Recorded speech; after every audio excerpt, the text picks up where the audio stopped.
Welcome to this lecture on harmonising a song and how to make chord progressions a bit more interesting.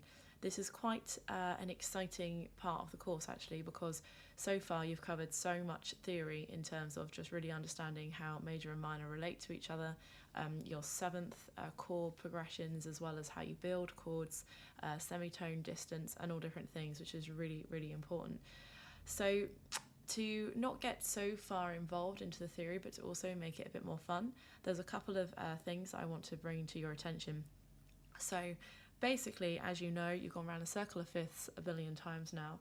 Some of you are still obviously working on the scales, that's absolutely fine. But the important thing is that you have gotten to know how the circle of fifth works and how you are relating major and minor.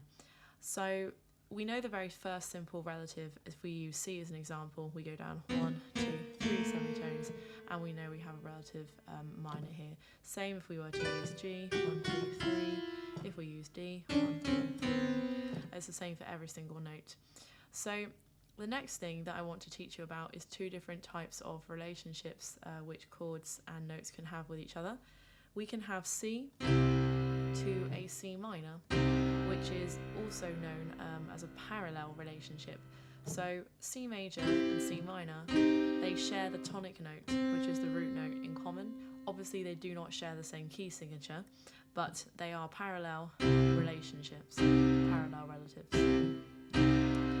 There's another type of relationship that you can have as well, which is known as a chromatic mediant relationship, and that's because you are using the mediant. So the mediant here, for example, in C, if we go to C minor, will be E flat, and then of course you could go from a C minor to an E flat major, for example. This would be a chromatic mediant relationship. So any time that there are two types of keys that are any type of third distance apart, they are related by some kind of chromatic mediant. I'd just like you now to play on the piano a C major chord, then into a C minor chord, and then into a E flat major chord.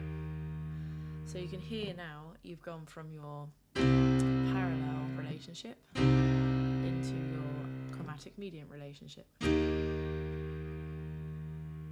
We are going to be diving a bit further into this section, a bit deeper into the course a bit later on, but for now it's just really good to be aware of these things. We are now going to be drawing on the normal relative relationship that we have between major and minor scales for our chord progressions.